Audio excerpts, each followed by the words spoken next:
왜 어떤 사람들은 굉장히 열심히 하지만 뭔가 헤매는 것 같을까? 아니 이렇게 다들 멀쩡해 보이고 자기소개했을 때 다들 대단해 보였던 사람들이 이렇게 한 달 동안 가장 많이 한 감정이 이렇게 부정적이라고요? 네, 그렇게 생각하시는군요.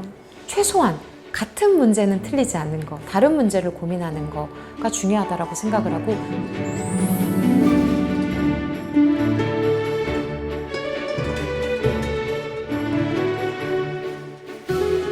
네, 안녕하세요. 작가 정문정입니다.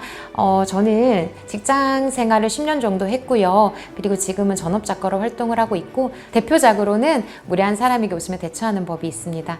최근에는 다정하지만 만만하지 않습니다라는 책을 썼습니다.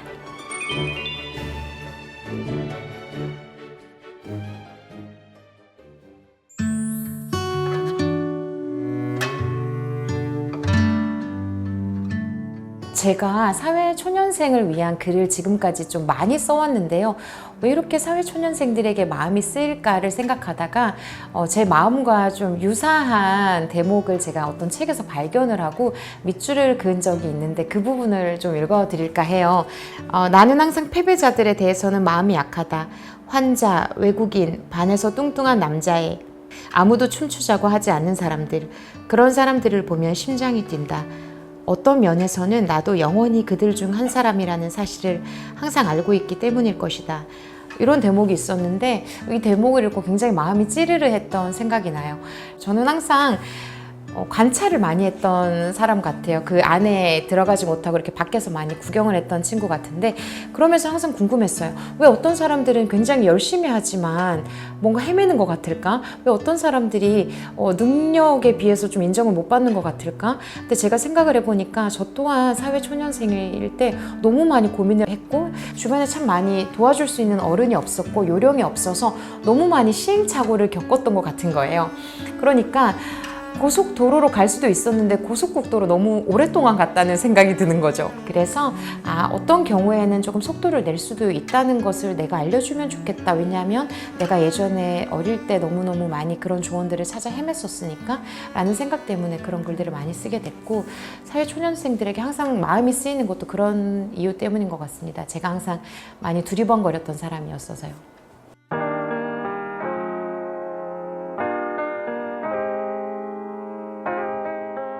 무례한 사람에게 웃으며 대처하는 법이라는 책의 방점은 웃으며에 찍혀 있죠.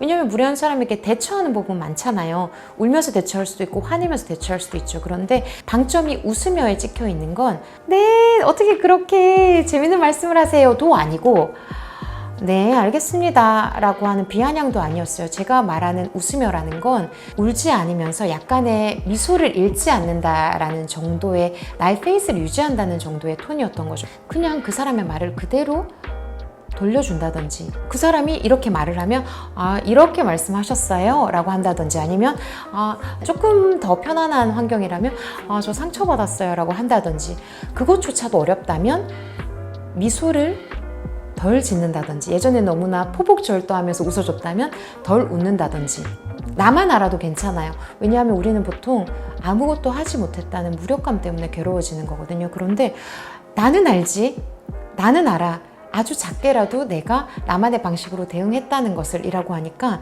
그 다음에 후유증이 덜한 거예요. 그래서 중요한 건 상대에게 그것을 돌려주겠다, 안갚음을 하겠다가 아니라 어떻게 하면 이걸 내가 빨리 잊어버리고 조금 더 건강하게 직장생활을 할 수 있을까에 초점을 맞춘 상태에서 대응법을 고민하다 보니까 조금 더 현실적인 대응법이 나왔어요. 그건 바로 네, 그렇게 생각하시는군요 였어요. 이 말은 얼핏 들으면 상대에게 동조하는 말 같지만 객관적인 사실 그 자체를 그냥 말하는 데서 끝나거든요. 네, 그렇게 생각하시는군요. 저는 그 말을 하면서 생각했어요. 나는 그렇게 생각하지 않아. 하지만 빨리 너와의 대화를 마무리하고 다음 일을 하겠다라고 하는 저와의 어떤 맹세였죠. 그런 말들을 계속 하기 시작하니까 예전에는 어떻게 저렇게 말할 수 있어? 라고 생각했지만 마인드 컨트롤이 되는 거예요. 사람은 누구나 다르게 생각할 수 있지.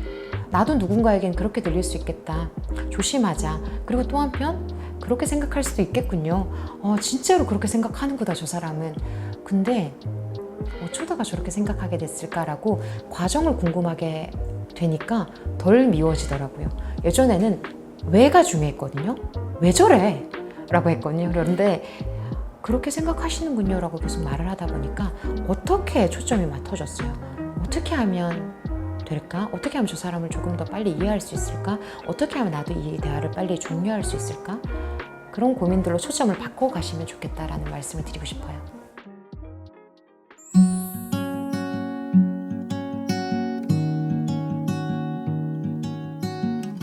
제가 글쓰기 수업을 많이 합니다만 글쓰기 수업을 할 때 항상 글쓰기를 배우러 오는 친구들에게 최근에 가장 많이 느낀 감정들을 써보라고 해요.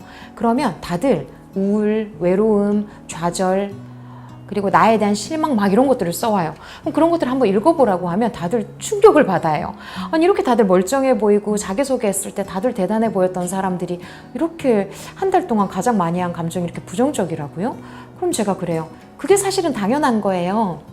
그런데 요즘은 너무 다들 인스타 위주로 보시다 보니까 그게 자연스럽다는 걸 잊으시는 것 같아요. 그런데 그게 자연스럽다는 걸 기억하면 자기에게 덜 혹독해져요 라고 말씀을 꼭 드려요. 왜냐하면 인스타는요, 자기 자랑만으로도 매일매일의 콘텐츠를 채울 수가 있어요. 그런데요, 저는 책을 써보지만 책으로는 자기 자랑으로 한 권의 책을 쓸 수가 없어요. 결국 좋은 책은 실패담이기도 하다고 생각해요. 그래서 실패담, 좌절담, 그런데 그럼에도 불구하고 어떻게 지금의 내가 되었나라는 이야기라고 생각해요. 다들 누구나 하나씩의 고통이 있지. 다들 누구나 하나씩의 괴로움이 있지. 다들 당연히 실패하는 거 아닌가라는 생각을 하니까 어떤 실패가 자연스럽게 느껴졌어요.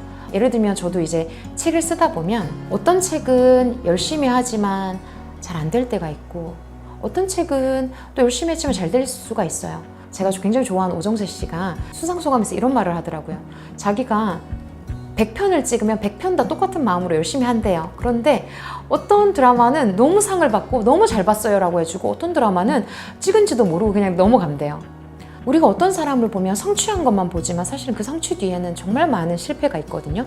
그런데 우리는 너무나 자연스럽게 저 사람 저걸로 돈 벌었대, 저 사람 저걸로 성공했대 라고만 하는 거죠. 그래서 책을 많이 읽으면서 실패를 자연스럽게 느끼게 됐어요. 그전에는 실패하면 제가 문제라고 생각했거든요. 아, 자연스러운 거구나. 두 번째는 실패하는 건 너무 당연한 거니까 처음부터 너무 큰 걸 하지 말고 작은 걸 해보자. 일단 작게 해보고 고쳐나가자 라고 생각을 했어요. 뭐든지. 그 두 가지가 저의 원동력이었던 것 같아요. 실패가 당연하다, 자연스럽다. 내가 뭐라고 실패를 안 하나? 그리고 두 번째는 실패할 걸 가정하기 때문에 크게 도전하지 않아요. 작게 도전하고 계속해서 수정하고 개선하면서 더 목표를 키워가요. 그런 노력들을 하는 것 같아요. 그게 저는 당연하다고 생각했는데 누군가에겐 당연하지 않을 수도 있겠구나. 누군가에게는 실패가 당연하지 않고 누군가에게는 한 번 할 때 좀 크게 시작해야지라고 생각할 수도 있겠구나. 근데 저는 그걸 반대로 해요.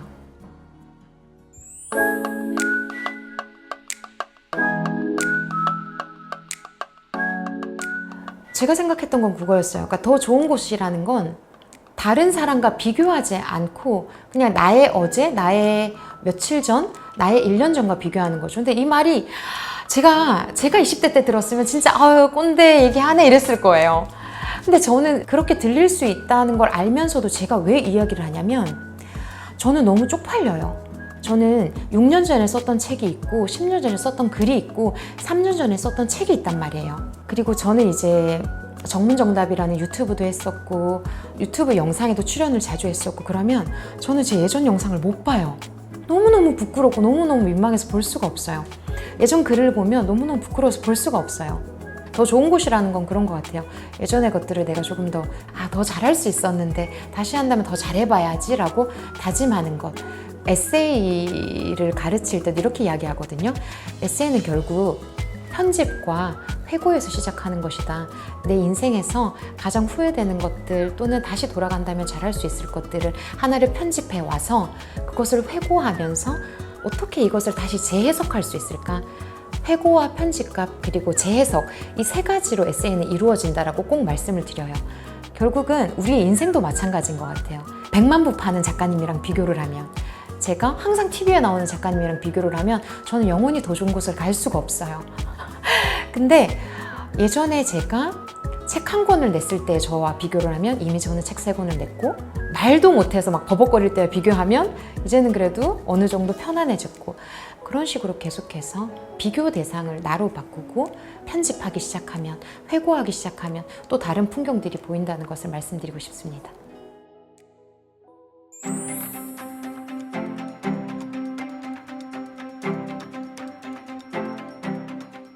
저는 정문정이라는 사람이 어떤 식으로 에세이를 쓰는지, 어떤 식으로 말하는지를 잘 돌이켜보면 저는 항상 사회초년생에게 말을 건다, 또는 저보다 몇 살, 한 두세 살 정도 더 어린 사람에게 말을 건다, 또는 저와 비슷한 경험을 하게 될 사람에게 말을 건다 라는 마음으로 항상 글을 쓰는데요. 그러다 보니까 제 이야기는 언제나 오답노트 같다는 생각을 자주 해요. 오답노트라는 건 결국 앞으로 더 잘하기 위해서 하는 거잖아요. 무언가를 완수한 사람이 아니라. 그래서 최소한 같은 문제는 틀리지 않기 위해서 정리해 두는 것이 오답노트라고 생각을 해요. 그리고 오답노트를 계속해서 쓰면서 알게 되는 것들이 있었어요. 오답노트를 쓴다고 해서 안 틀리지는 않아요. 앞으로도 틀려요. 그런데 오답노트를 쓰게 되는 유형들이 달라져요. 안 틀리는 건 우리의 목표가 될 수 없지만 최소한 같은 문제는 틀리지 않는 거, 다른 문제를 고민하는 거가 중요하다고 생각을 하고, 그런 문제의식, 그런 마음으로 앞으로도 계속해서 글을 쓰고 싶고, 그런 마음으로 독자들에게도 항상 말을 걸고 싶다고 생각합니다.